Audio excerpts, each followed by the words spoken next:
Channel पर दोबारा से स्वागत है। जैसे कि आपको पता है कि हमने मैथ्स की सीरीज स्टार्ट की है 11-12 की मैथमेटिक्स की एनसीईआरटी के थ्रू। तो अभी तक हमने जो टॉपिक कवर कर लिया है वो है सेट का टॉपिक है, और रिलेशन और फंक्शन हमने स्टार्ट कर दिया था। रिलेशन और फंक्शन में जैसे कि आपको पता है हमने ऑर्डर पेयर कर लिया है, कार्टेशियन प्रोडक्ट्स कर लिया है, रिलेशन के टाइप रिलेशन पता कर लिया है कि रिलेशन क्या है, उसके टाइप्स क्या होते हैं, उनका क्या यूज होता है। तो आज जो हम करेंगे रिलेशन के, हमने एक टाइप पढ़े थे जिसमें हमने वॉइड रिलेशन के बारे में पढ़ा था, यूनिवर्सल रिलेशन के बारे में पढ़ा था और आइडेंटिटी के बारे में पढ़ा था। आज जो हम करेंगे रिलेशन एंड फंक्शन का, वो रिलेशन के ही और टाइप्स हैं जो कि आपसे मोस्टली क्वेश्चन जो है एग्जाम में पूछे जाते हैं। तो let's start without wasting our time. जो रिलेशन है उसको प्रूव करने के लिए कुछ टर्म्स हैं, उसको हमें प्रूव करनी पड़ेगी पहले।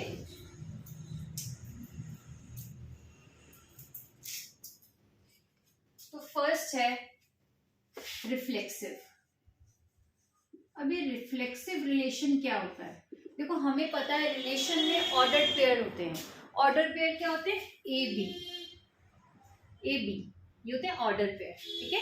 और हमने क्या पढ़ा था? डोमेन और रेंज भी पढ़ लिया था। तो ये एक्स एक्सिस हमें डोमेन बताता है, वाई एक्सिस हमें रेंज बताता है। तो अब रिलेशन क्या है, इसका इसके साथ क्या रिलेशन है, उसके ऊपर हमने क्वेश्चंस भी कर लिए हैं। जैसे क्वेश्चन में हमें रिलेशन दिया जाता है कि x y such that x and y belongs to the integer and x is less than y. तो जो x is less than y है वो क्या है? रिलेशन है। या a is less than b, ये रिलेशन है। किसका? ए का। किसके साथ? बी के साथ। तो ऐसे हम डिनोट करते थे इसको, ए रिलेशन बी, ठीक है। अब यहाँ है रिफ्लेक्सिव रिलेशन। रिफ्लेक्सिव रिलेशन क्या कहता है? ऑर्डर पेयर में कोई भी टर्म उसका खुद के साथ क्या रिलेशन है वो दिखाता है रिफ्लेक्सिव, ठीक है। रिफ्लेक्सिव रिलेशन जैसे कि ए इज रिलेटेड टू ए, ठीक है। ए के साथ ही कैसे रिलेटेड है? जैसे 1 है तो 1 का 1 से रिलेशन, तो 1 का 1 से रिलेशन है या नहीं है, तो ये रिफ्लेक्सिव रिलेशन बताता है। आपको क्वेश्चन भी मैं कराऊंगी, पहले आपको थोड़ी सी की पॉइंट्स इसके बता दूं, ठीक है। ये है रिफ्लेक्सिव रिलेशन। उसके बाद है हमारा सिमेट्रिक रिलेशन। सिमेट्रिक रिलेशन में क्या आता है? उसमें दो टर्म्स आ जाती है। सिमेट्रिक रिलेशन में क्या आएगा? If A is related to B, अगर ए का बी से रिलेशन है, ए का बी से रिलेशन है, देन उसी तरीके से बी भी ए से रिलेट होना चाहिए, ठीक है। जिस तरीके से ए का बी से रिलेशन है वैसा ही बी का ए के साथ रिलेशन होना चाहिए, क्लियर। ये हो गया हमारा सिमेट्रिक रिलेशन। तीसरा है हमारा ट्रांजिस्टिव। अब ट्रांजिस्टिव रिलेशन क्या है? इसमें 3 टर्म्स आ जाएंगी। क्या होगा? इसमें बोलते हैं कि अगर if A is related to B, अगर ए बी से रिलेटेड है and B is related to C, B C से रिलेटेड है, this implies A must have relation with C, A का सी से भी रिलेशन होना चाहिए। तो ये होगा ट्रांजिस्टिव रिलेशन, क्लियर। ये होगा ट्रांजिस्टिव रिलेशन, क्लियर है। तो ये हो गया हमारा मेन पॉइंट जो है इसके, रिफ्लेक्सिव, सिमेट्रिक और ट्रांजिस्टिव रिलेशन। जब हम कोई भी रिलेशन प्रूफ, आपको क्वेश्चन दिया जाएगा और पूछेगा कि इसका रिफ्लेक्सिव रिलेशन निकालो या इसका सिमेट्रिक रिलेशन निकालो या ट्रांजिस्टिव निकालो, या फिर आपको पूछा जाएगा कि इक्विवेलेंस रिलेशन निकालो। तो इक्विवेलेंस रिलेशन क्या होता है? जब भी कोई भी रिलेशन इन तीनों रिलेशन को प्रूव कर देता है तो वो उसका इक्विवेलेंस रिलेशन बन जाता है। उसको बोलते हैं इक्विवेलेंस रिलेशन। अगर आपको पूछेंगे कि find the equivalence relation of R equal to, term दे रखी होंगी या सेट बिल्डर फॉर्म में होगा, तो आपने रिफ्लेक्सिव भी दिखाना है, सिमेट्रिक भी दिखाना है और ट्रांजिस्टिव भी दिखाना है। देखो ये जो टॉपिक है ये ना सिर्फ 11th के बच्चों के लिए है, बल्कि जो टीजीटी, पीजीटी या एनडीए की प्रिपरेशन कर रहे हैं, जिन भी टॉपिक्स में, जिनमें भी मैथ का ये टॉपिक आता है, उन सब के लिए बहुत इम्पोर्टेंट है, ठीक है। तो ये यहाँ पे हो गया हमारा इक्विवेलेंस रिलेशन। तो यहाँ तक आप इसको नोट कर लो या स्क्रीनशॉट ले लो, फिर आगे करते हैं।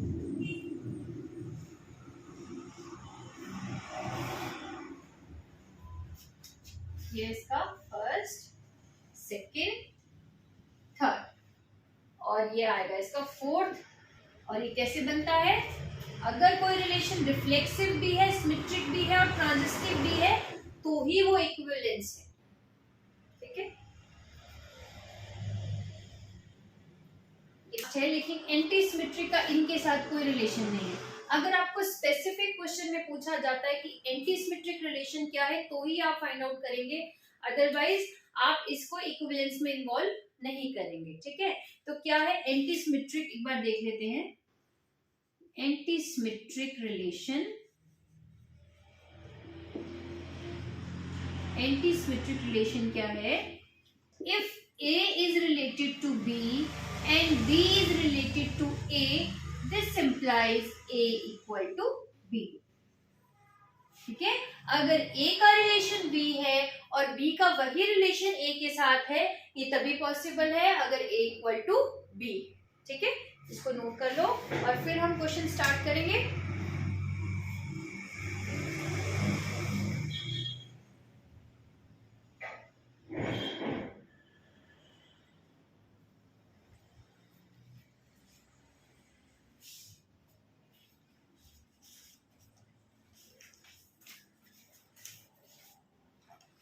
नेक्स्ट क्वेश्चन कर लेते हैं, एक बार इसको नोट कर लो, यहां लिख लेते हैं क्वेश्चन। ठीक है, ताकि आपको क्लियर हो जाए। क्वेश्चन है, if L be the set of, if L be the set of all lines, L एक सेट है जिसमें सभी लाइंस आ जाती हैं। ठीक है, और रिलेशन दे रखा है, relation equal to L1 L2 where L1 is parallel to L2। ठीक है, फाइंड द रिलेशन। अब इसमें मैंने तीनों रिलेशन ले लिए हैं। ठीक है, तीनों रिलेशन हम इसमें फाइंड आउट करेंगे। Find the relation, clear? या इक्विवेलेंस रिलेशन या ट्रांजिस्टिव या सिमेट्रिक या रिफ्लेक्सिव, कुछ भी पूछ सकते हैं। तो देखो क्या बोला इसने, लाइंस का सेट है L। ठीक है, बहुत सारी लाइंस हैं, उनका सेट है L। उसमें से क्या बोला, रिलेशन में जो पहली लाइन होगी वो और दूसरी लाइन होगी, उनका आपस में रिलेशन ये होगा कि वो दोनों पैरेलल होगी। वैसे बहुत सारी है, L1, L2, L3, L4, L5, so many, लेकिन रिलेशन क्या होगा दो का, कि जो पहली वाली होगी वो दूसरे वाले के पैरेलल होगी। तो हमें बताना है कि क्या ये रिफ्लेक्सिव को भी प्रूव करती है, सिमेट्रिक को प्रूव करती है, ट्रांजिस्टिव को करती है या नहीं करती है। ठीक है, हमने ये निकालना है। तो फर्स्ट रिफ्लेक्सिव में देख लेते हैं। रिफ्लेक्सिव रिलेशन में इसने बोला दो लाइंस है, एक, आई होप आपको दिख रहा होगा, एक बार मैं चेक कर लेती हूँ। एक ये लाइन है L1 और ये लाइन है L2। क्या बोला है, L1 और L2 पैरेलल है। क्लियर? अब रिफ्लेक्सिव में देख लेते हैं। ये बोलता है कि ये खुद के साथ ही रिलेशन बनाता है। ठीक है, तो रिफ्लेक्सिव रिलेशन में क्या L1 अपने साथ ही पैरेलल है? L1 लाइन अपने साथ ही पैरेलल है या नहीं है? तो वो पैरेलल है। ठीक है, क्योंकि L1 जो है अपने साथ क्या है, एक ही इस पे लाई कर रही है, तो ये क्या है, पैरेलल लाइन है। तो हम बोलेंगे कि L1 is parallel to L1।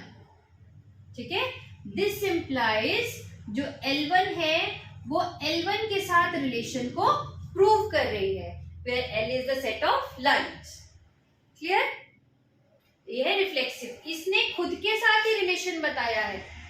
L1 line का रिलेशन खुद के साथ क्या है कि वो खुद के ही पैरेलल है, पैरेलल है वो अपने लिए। कोई भी पैरेलल लाइन खुद के पैरेलल होती है। ठीक है, सेकंड है, ये हो गया फर्स्ट। सेकंड है हमारा सिमेट्रिक। सिमेट्रिक में क्या बोला है इसने, सिमेट्रिक कहता है, सिमेट्रिक रिलेशन है ये सारे, ठीक है, जैसे reflexive relation, symmetric relation, transitive relation, anti symmetric relation. तो सिमेट्रिक क्या है? इसने बोला है सिमेट्रिक में अगर ए का बी से रिलेशन है तो बी का भी ए से रिलेशन होना चाहिए तो ही ये सिमेट्रिक बनेगा, अदरवाइज नहीं। तो हमने क्या लिया, हमारे पास तो L1 L2 यही ले सकते हैं, L1 L2 L3 L4 जितना मर्जी हो उतना ले सकते हैं। तो यहाँ पे दो की बात हो रही है, हम दो ही लेंगे। L1 L2 के पैरेलल है, ठीक है, तो क्या L2 भी L1 के पैरेलल है? तो है, ठीक है। L1 is parallel to L2, this implies L2 is also parallel to L1, यही है इसका मतलब। so L1 is related to L2, इसका रिलेशन है आपस में, इसका मतलब L2 has also relation with L1, ठीक है, L2 का भी L1 के साथ रिलेशन है, यही चीज है इसमें।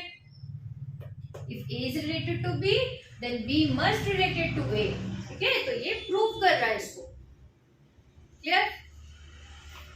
फिर नेक्स्ट है हमारा ट्रांजिस्टिव।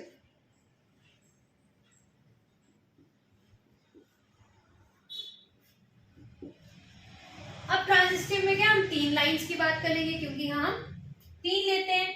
तो क्या बोलता है, अगर A B से रिलेटेड है और B C से रिलेटेड है तो क्या A C से रिलेटेड है या नहीं? तो देख लेते हैं, एक और लाइन ले लेते हैं। इसने बोला इस क्वेश्चन के हिसाब से अगर L1 is related to L2 and L2 is related to L3 तो क्या L1 और L3 रिलेटेड है? मतलब if L1 is parallel to L2 and L2 is parallel to L3 then L1 is parallel to L3, मतलब L1 parallel है L2 के, ये दिख रहा है आपको, and L2 is parallel to L3, L2 भी L3 से पैरेलल है, this implies L1 जो है वो पैरेलल है L3 के, है ना, L1 भी तो पैरेलल है L3 के, तो क्या आ गया, L1 is related to, if L1 is related to L2 and L2 is related to L3, this implies L1 is related to L3, clear? Clear है? तो ये आ गया ट्रांजिस्टिव। तो अब हम इसको क्या बोल सकते हैं, ये रिलेशन कैसा है, ये रिफ्लेक्सिव को भी प्रूव कर रहा है, सिमेट्रिक को भी प्रूव कर रहा है, ट्रांजिस्टिव को भी प्रूव कर रहा है, तो ये है हमारा equivalence relation. So it is equivalence relation, ठीक है। तो ऐसे ये क्वेश्चंस करते हैं, इसको नोट कर लो या स्क्रीनशॉट ले लो, फिर मैं आपको और क्वेश्चंस करवाती हूँ, ठीक है।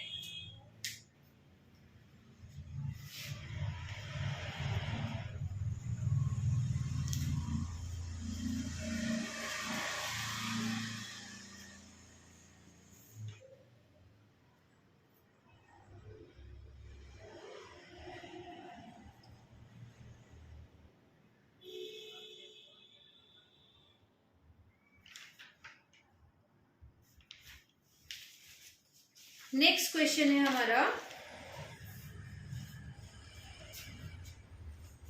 ये रब कर देती हूँ।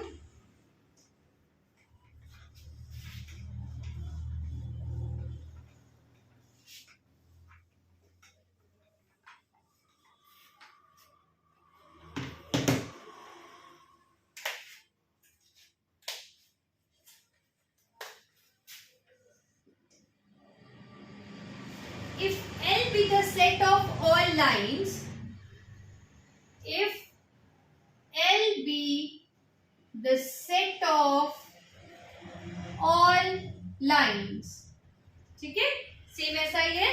अब यहाँ पे क्या रिलेशन है, relation L1 L2 where L1 is perpendicular to L2। अब ये है परपेंडिकुलर वाला रिलेशन, ठीक है।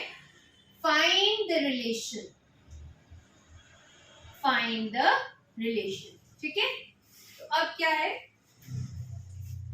फिर से हम ऐसे ही करेंगे, रिफ्लेक्सिव चेक करेंगे, सिमेट्रिक चेक करेंगे, ट्रांजिस्टिव चेक करेंगे और देखेंगे ये क्या इक्विवेलेंस आता है या नहीं आता, या फिर रिफ्लेक्सिव आता है या नहीं, या सिमेट्रिक है या नहीं। ठीक है, लेट्स चेक। सबसे पहले क्या करेंगे हम, फर्स्ट चेक करेंगे रिफ्लेक्सिव रिलेशन। रिफ्लेक्सिव में तो एक ही होती है लाइन, उसमें तो खुद का खुद के साथ ही रिलेशन है। ये है देखो एक लाइन, ये है दो लाइन फॉर एग्जाम्पल। तो अगर हमने रिफ्लेक्सिव रिलेशन निकालना है तो क्या L1 परपेंडिकुलर होगा खुद के ही, मैंने एक लाइन ही रखी, मैंने नहीं रखी है, तो क्या पॉसिबल है कि L1 किसी भी तरीके से खुद के ही परपेंडिकुलर होगा? परपेंडिकुलर का मतलब यही हुआ ना, तो पॉसिबल है? नहीं है। सो L1 is not perpendicular to L1. This implies L1 is not related to L1. This implies it is not reflexive. ठीक है, इसलिए ये रिफ्लेक्सिव रिलेशन नहीं है, ये रिफ्लेक्सिव रिलेशन नहीं है। अगर एक भी रिलेशन को ये सेटिस्फाई नहीं करता तो ये इक्विवेलेंस रिलेशन भी नहीं बनाता। ठीक है, तो अब क्या है, ये रिफ्लेक्सिव रिलेशन नहीं है तो हम सेकेंड सिमेट्रिक के लिए चेक करेंगे और फिर ट्रांजिस्टिव के लिए चेक करेंगे।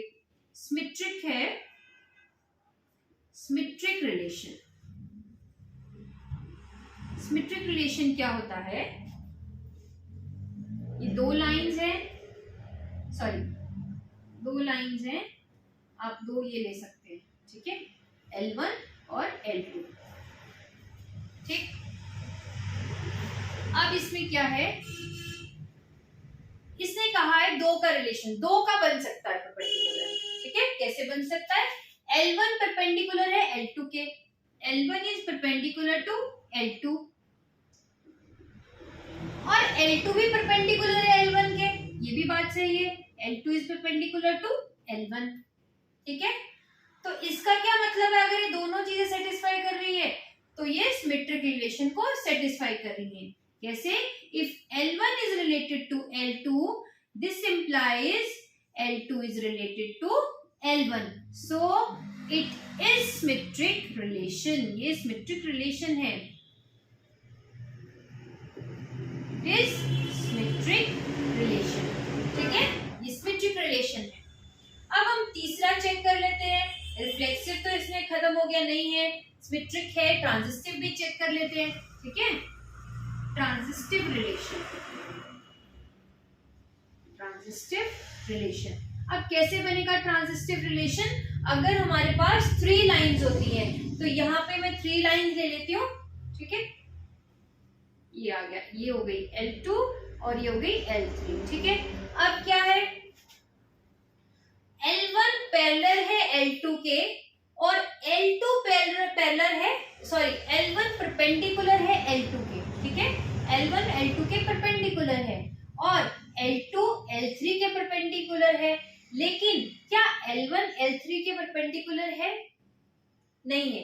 देखो आप देख सकते हो ये पैरेलल है लेकिन परपेंडिकुलर नहीं है। ठीक है, क्योंकि ये तो इसको टच ही नहीं कर रही है, L1 L3 को टच ही नहीं कर रही है। तो क्या है, here L1 is perpendicular to L2 and L2 is perpendicular to L3, but L1 is not perpendicular to L3। ठीक है, ये मतलब हुआ, this implies L1 is related to L2 and L2 is related to L3, but L1 is not related to L3। ठीक है, L1 L3 के related नहीं है, तो ये क्या हो गया, रिलेशन रिफ्लेक्सिव नहीं है, सिमेट्रिक है, ट्रांजिस्टिव नहीं है। So this is not a transitive relation, it is not a transitive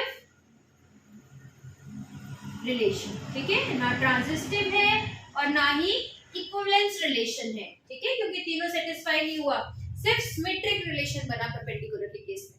तो दोनों क्वेश्चंस में ध्यान रखना है, अगर पैरेलल दे रखा है तो ये तीनों में सेटिस्फाई कर रहा है, लेकिन परपेंडिकुलर है तो ये जो है सिर्फ एक में सेटिस्फाई कर लो या स्क्रीनशॉट ले लो, फिर मैं नेक्स्ट आपको करवाती हूँ।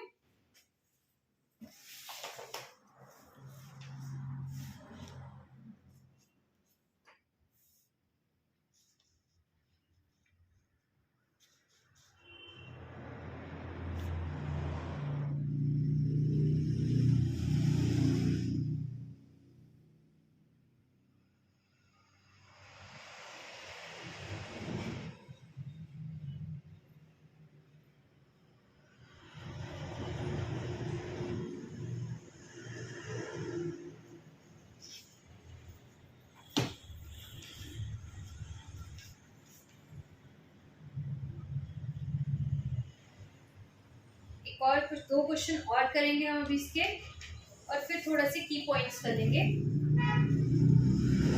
तो क्वेश्चन है नेक्स्ट, ये वाला रफ कर देती हूँ।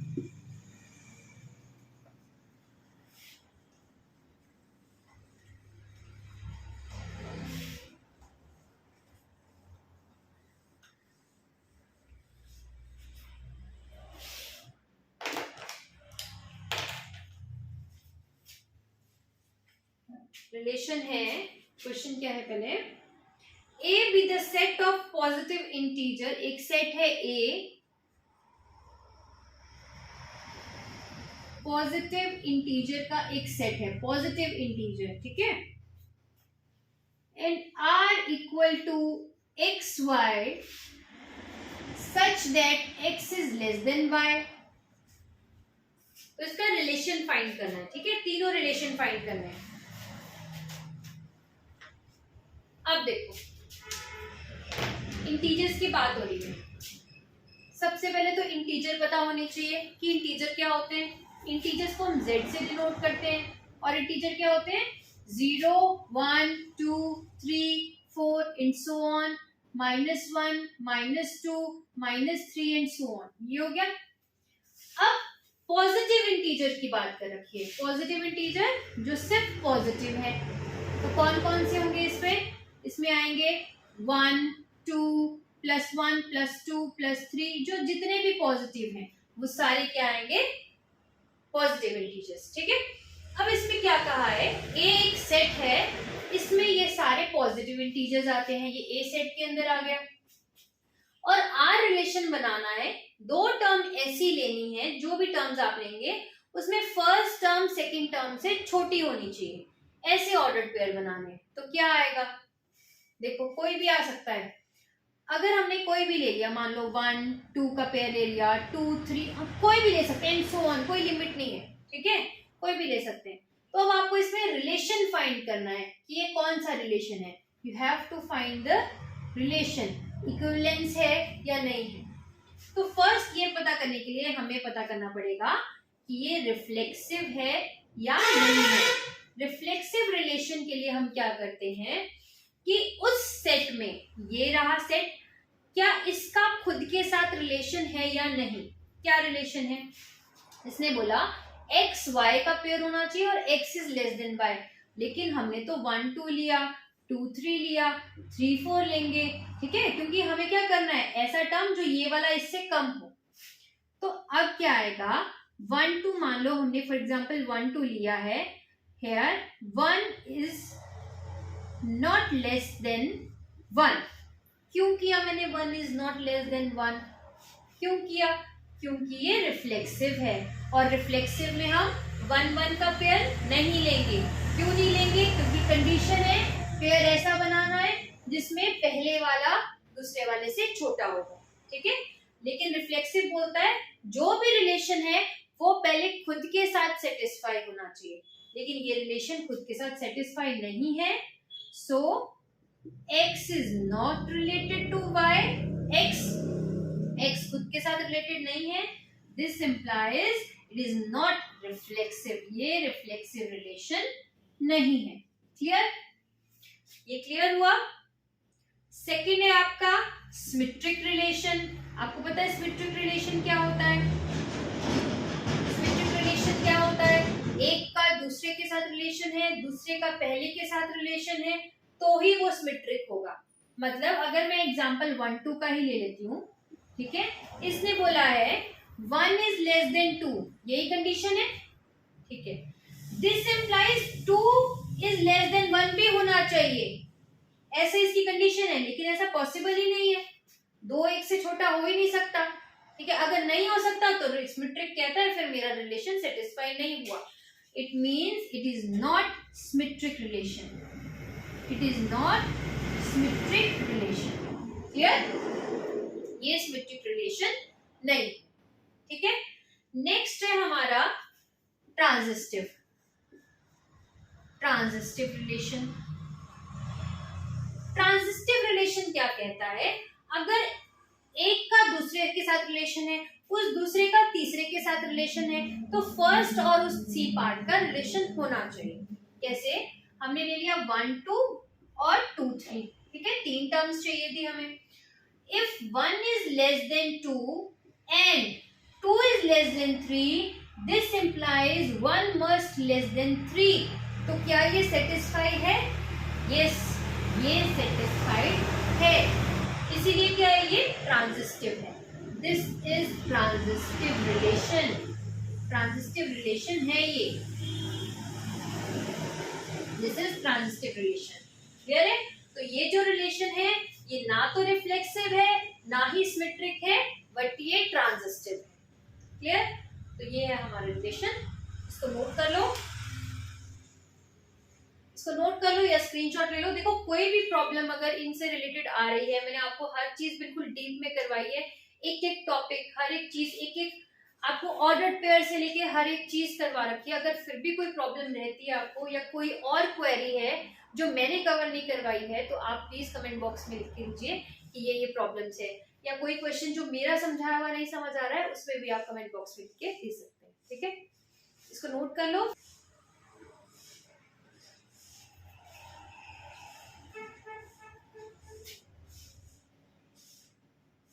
नोट कर लिया, यहाँ रख कर देती हूँ, ठीक है।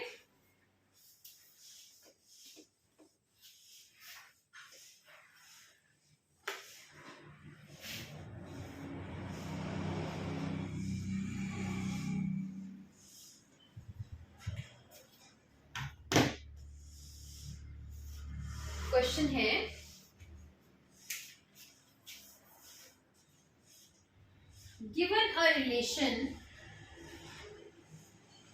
given a relation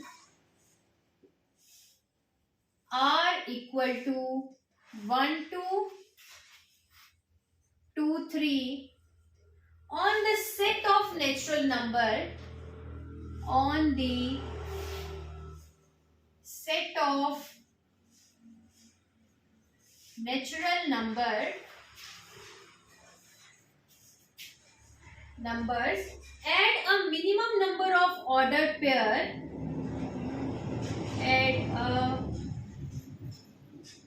minimum number of ordered pair so that the enlarged relation is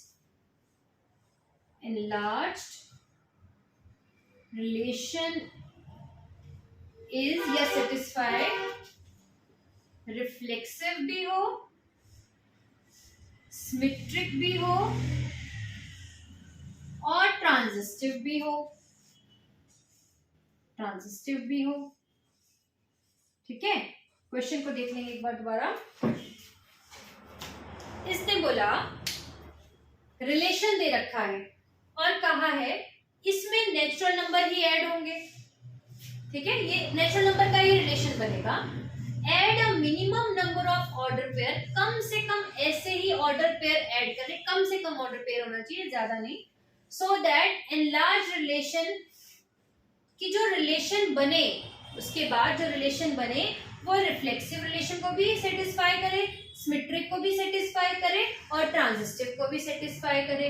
reflexive को सेटिस्फाई करने का मतलब क्या है कि A is related to A, मतलब जो डोमेन है वो रिपीट होना चाहिए, A is related to A। और सिमेट्रिक का क्या मतलब है? सिमेट्रिक का मतलब है अगर A B से रिलेटेड है तो B भी A से रिलेटेड होना चाहिए, यानी अगर 1 2 है तो 2 1 भी उसमें होना चाहिए, ठीक है। और ट्रांजिटिव क्या होता है, अगर ए बी से रिलेटेड है और बी सी से रिलेटेड है तो ए जो है वो भी सी से रिलेटेड होना चाहिए। मतलब अगर 1 2 है और 2 2 3 है तो यहाँ पे 1 3 भी होना चाहिए, ठीक है, यहाँ पे 1 3 भी होना चाहिए। तो आपको देखो मैंने ये चीज हिंट यहाँ से दे दी है। हम ये क्वेश्चन स्टार्ट करते हैं, आपको और क्लियर हो जाएगा। हमारे पास क्या है, 1 2 है, 2 3 है। तो हमारे पास अगर 1 2 है, देखो 1 2 है और 2 3 है, तो इस रिफ्लेक्सिव को सेटिस्फाई करने के लिए यहाँ पे 1 1 भी होना चाहिए, यहाँ 2 2 होना चाहिए। तो कौन कौन से रिफ्लेक्सिव के हिसाब से हमारे पास कौन कौन से होने चाहिए, 1 1 भी ऐड करो इसमें और 2 2 भी ऐड करो। क्लियर है, ये तो रिफ्लेक्सिव का खत्म हो गया। फिर सिमेट्रिक के हिसाब से क्या बनता है, सिमेट्रिक के हिसाब से कौन कौन से ऐड होने चाहिए, सिमेट्रिक के हिसाब से अगर 1 2 है तो 2 1 भी होना चाहिए, 2 1 भी होना चाहिए, 2 3 है तो 3 2 भी होना चाहिए, ठीक है। ये हो गया। तो अभी तक क्या बन गया हमारा रिलेशन, चेक कर लेते हैं क्या बन गया। 1 2 भी बन गया, 2 3 भी बन गया, ये तो था ही 1 2 और 2 3। अब 1 1 ऐड कर देंगे, 2 2 भी ऐड कर दिया, 2 1 भी ऐड कर दिया, 3 2 भी ऐड कर दिया, यहां तक तो बन गया, ठीक है। अब उसके बाद ट्रांजिस्टिव में चेक कर लेते हैं। ट्रांजिस्टिव में क्या होगा, ट्रांजिस्टिव में क्या आएगा, अगर 1 2 है 2 3 है, देखो 1 2 और 2 3 यही मिल गया तो 1 3 भी ऐड करो, भी इसमें कर दिया। और इसके हिसाब से तो नहीं कुछ ऐड करना, नहीं 2 1 3 2 नहीं है। अब इसमें 1 3 भी ऐड हो जाएगा, ठीक है, इस रिलेशन में 1 3 भी आ जाएगा। क्लियर। तो अब देखो क्या है, अब तो कोई नहीं रह गया ना।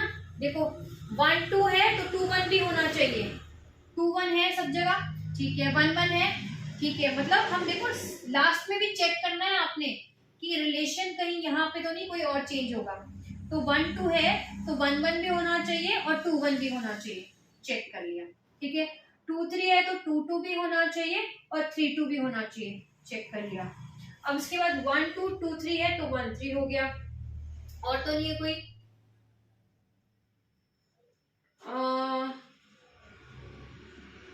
ठीक है, 2 2 और 2 1, देखो 2 2 2 1 तो ये 2 1 ही बनेगा, तो इसमें लिखने की जरूरत नहीं है, ठीक है। और कौन सा है, और है 2 1 1 3, 2 1 और 1 3 है, 2 का 1 से रिलेशन और 1 का 3 से रिलेशन है, तो 2 3 भी आना चाहिए। 2 3 है ऑलरेडी, 2 3 है। देखो हम रिपीट नहीं करेंगे, चेक करेंगे।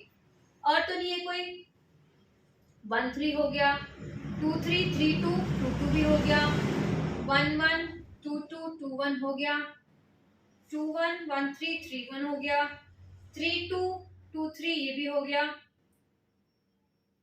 ओके। अच्छा 1 2 1 2 2 2 ये भी हो गया, ठीक है। ये सारे रिलेशन यहाँ पे आ गए, ठीक है। मतलब इस रिलेशन में रिफ्लेक्सिव भी आने चाहिए, इसकी सिमेट्रिक भी आने चाहिए और इसके ट्रांजिस्टिव भी आने चाहिए। क्यों, क्योंकि अब ये 3 2 बन गया ना, अगर 3 2 बन गया तो हमें यहाँ पे रिफ्लेक्सिव भी तो दिखाना पड़ेगा 3 2 के लिए, तो 3 3 आएगा, ठीक है। मुझे तभी लग रहा था कि कहीं हम कुछ छोड़ रहे, ठीक है। आपने लास्ट में भी चेक करना है कि हर एक का रिफ्लेक्सिव है, जो यहाँ पे एक्स एक्सिस है, कौन कौन से एक्स एक्सिस, इन सब का रिफ्लेक्सिव है या नहीं है, ठीक है। जो भी टर्म्स है उसका सिमेट्रिक है या नहीं, चेक कर लो लास्ट में। ट्रांजिस्टिव है, जो भी दो टर्म्स का पेयर बना रहे हैं उसका ट्रांजिस्टिव बन सकता है या नहीं, ठीक है। तो ये इस रिलेशन में ये तीनों आने चाहिए। और अगर कोई भी प्रॉब्लम आएगी, कुछ भी क्वेरी रहेगी, तो मैं आपको बार बार कहती हूँ कि आप कमेंट बॉक्स में करें। और जो भी बच्चे एनसीईआरटी से प्रिपरेशन करना चाहते हैं, टीजीटी की, पीजीटी की, उनके लिए मेरा चैनल बहुत ही हेल्पफुल है। तो प्लीज अगर आपको पसंद आता है ये कंटेंट तो लाइक करें, शेयर करें, सब्सक्राइब करें। Thank you students.